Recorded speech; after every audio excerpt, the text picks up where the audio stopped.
Justice قاضی فائز عیسیٰ کو 5 ستمبر 2014 کو supreme court of Pakistan کا جج تعینات کیا گیا۔ جسٹس فائز عیسیٰ کے خلاف سپریم جوڈیشل کونسل میں پاکستان تحریک انصاف کی حکومت نے عمران خان کی قیادت میں صدر مملکت ڈاکٹر عارف علوی کے توسط سے ریفرنس دائر کیا، جس میں ان پر بے نامی جائیدادیں بنانے کا الزام لگایا گیا تھا۔ تاہم سپریم کورٹ آف پاکستان کے ریٹائرڈ ہونے والے چیف جسٹس عمر عطا بندیال کی سربراہی میں 10 رکنی بینچ نے فائز عیسیٰ کے خلاف یہ ریفرنس تو خارج کر دیا تھا، تاہم سپریم جوڈیشل کونسل کو 7 ججز نے اختیار دیا تھا کہ وہ خود سے تحقیقات کر کے جسٹس فائز عیسیٰ کے خلاف کوئی بھی کارروائی کر سکتے ہیں کہ آیا وہ بے نامی جائیدادوں کے مالک ہیں یا یہ الزام ان پر غلط ہے۔ تاہم بعد ازاں جسٹس قاضی فائز عیسیٰ نے اس اقدام کو بھی سپریم کورٹ آف پاکستان میں چیلنج کیا اور سپریم کورٹ آف پاکستان کے بینچ نے پھر 6-4 کی اکثریت سے یہ جو تحقیقات کرنے کا آرڈر تھا اس کو بھی کالعدم قرار دے دیا۔ جسٹس قاضی فائز عیسیٰ 25 اکتوبر 2024 کو اپنی 65 سالہ آئینی مدت مکمل کرنے کے بعد بطور چیف جسٹس آف پاکستان اپنے عہدے سے ریٹائرڈ ہو جائیں گے۔ جسٹس فائز عیسیٰ 1 سال 1 ماہ اور 8 دن تک بطور چیف جسٹس آف پاکستان خدمات سر انجام دیں گے۔ ناظرین، اس کے ساتھ میں اب بتا دوں آپ کو کہ پاکستانی عوام کو ان سے کیا توقعات ہیں۔ تو پاکستانی عوام کو ان سے توقعات ہیں کہ وہ سپریم کورٹ آف پاکستان میں جو تقسیم سابق چیف جسٹس عمر عطا بندیال کے دور میں پیدا ہوئی تھی اس کو وہ ختم کرنے کی کوشش کریں گے اور من پسند بینچز بھی نہیں بنائیں گے اور جو ہے وہ سیاسی مقدمات میں بھی وہ نہیں پڑیں گے اور صرف لوگوں کو عام سائلین کو انصاف دینے کی وہ کوشش کریں گے اور سیاست میں وہ مداخلت نہیں کریں گے۔ جو جس طرح کے عمر عطا بندیال کی سربراہی میں جو ہم خیال بینچ تھا وہ خود ہی وہ سارا ٹینیور اپنے وہ کیس سنتے رہے اور سینئر ججز جو تھے قاضی فائز عیسیٰ، سردار طارق مسعود اور سید منصور علی شاہ اور یحییٰ خان افریدی اور قاضی امین الدین خان، ان سب کو وہ بائی پاس کرتے رہے اور اپنی پسند کے اور اپنی جو اکثریت ان کی 7-8 ججز کی تھی اسی کے بل بوتے پر وہ سارے کیس سنتے رہے۔ تاہم اب فائز عیسیٰ صاحب سے توقع ہے کہ وہ ایسا نہیں کریں گے اور سب ججز کو وہ ساتھ لے کر چلیں گے۔ خبر یہ بھی ہے کہ ابھی تک انہوں نے کوئی آئندہ ہفتے کی کاز لسٹ بھی جاری نہیں ہوئی اور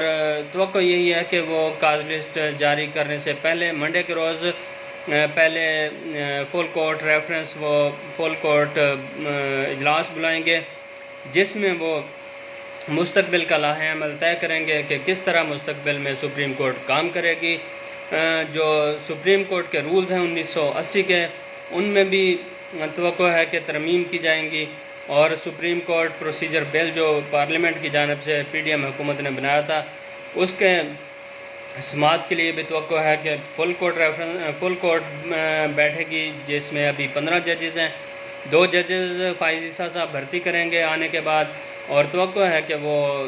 سینیورٹی کے اصول کو مد نظر رکھیں گے جس کے حوالے سے وہ پہلے بھی بات کرتے رہے ہیں اور امید ہے کہ وہ سینیورٹی کے مطابق ہی ججز کو اپوائنٹ کریں گے۔ ہو سکتا ہے کہ وہ 2 اسامیاں سندھ سے تعلق رکھنے والے ججز کو دی جائیں تو اس میں چیف جسٹس اور سینئر موسٹ جج آ جائیں گے۔ اگر ایک پنجاب اور ایک سندھ سے سینئر ججز کو لائیں گے تو پھر دونوں ہائی کورٹس کے چیف جسٹس صاحبان کو پھر وہ ایلیویٹ کیا جائے گا سپریم کورٹ کے بینچ میں۔ تو امید ہے کہ قاضی فائز عیسیٰ تقسیم کو بھی سپریم کورٹ میں ختم کریں گے اور سیاسی مقدمات میں بھی نہیں پڑیں گے اور عام سائلین کے مقدمات کو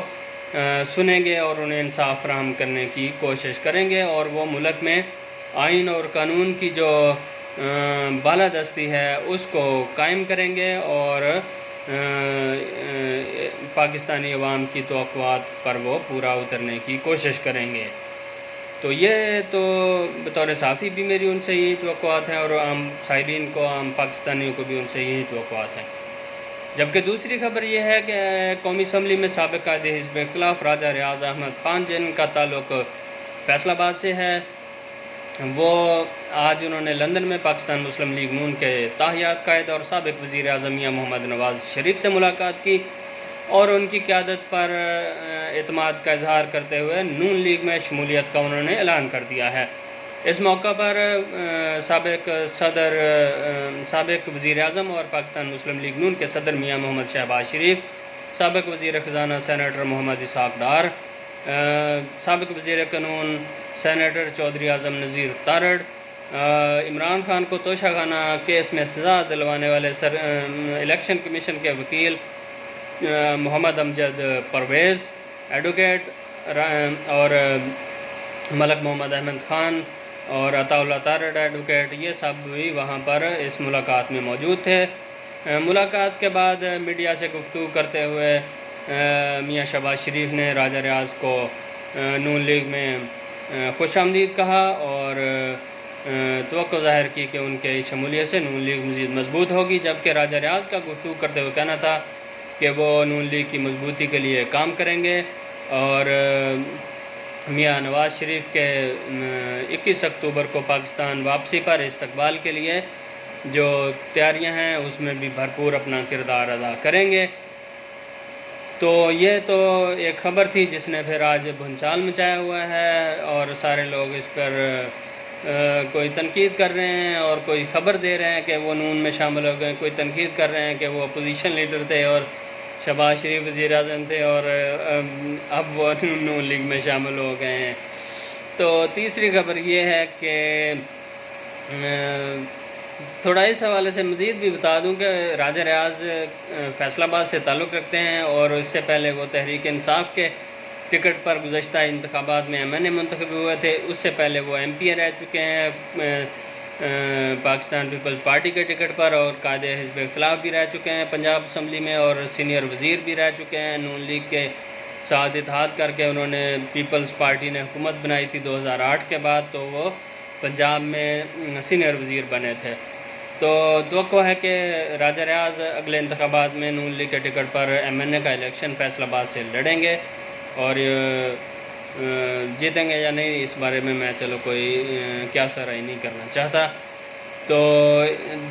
تیسری خبر یہ ہے کہ عمران خان نے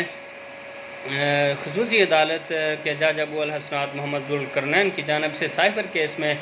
ضمانت مسترد کرنے کے فیصلے کو اسلام آباد ہائی کورٹ میں چیلنج کیا ہے اور اسلام آباد ہائی کورٹ نے ان کی ضمانت کی درخواست کو سماعت کے لیے مقرر بھی کر دیا ہے۔ منڈے کے روز چیف جسٹس عامر فاروق ان کی درخواست ضمانت پر سماعت کریں گے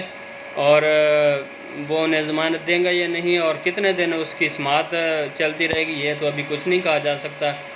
لیکن یہ ہے کہ اگر بالفرض ان کی ضمانت ہو بھی جاتی ہے تو انہیں پھر رہائی تو ان کی مشکل ہے آئندہ 1 سال کے لیے اور انہیں اور کیسوں میں پھر گرفتار کیا جائے گا اور پھر انہیں اور کیسوں میں سزائیں بھی ہوں گی۔ تو جب تک ان کے معاملات حکام بالا سے طے نہیں ہوں گے اس ٹائم تک وہ جیل میں انہیں رہنا پڑے گا۔ تو جو بھی ہے یہی سسٹم چل رہا ہے اور آئندہ وہ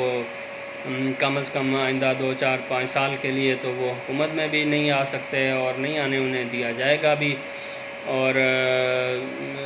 اگر ان کے معاملات طے ہو گئے کوئی تو پھر وہ اگلے انتخابات میں وہ حصہ لیں گے۔ یہ جو انتخابات آ رہے ہیں فروری میں ہوں یا اس سے پہلے ہوں یا بعد میں ہوں، اس میں نہ وہ انتخابات میں حصہ لیتے نظر آ رہے ہیں، نہ ان کی پارٹی کوئی خاص حصہ لیتی یا اس میں الیکشن لڑتی یا اس میں کامیابی حاصل کرتی نظر آ رہی ہے، وہ اسی طرح ان کو گزارا کرنا پڑے گا۔ ناظرین، امید ہے کہ آپ کو میرا یہ پروگرام پسند آیا ہوگا۔ پروگرام دیکھنے کا بہت بہت شکریہ۔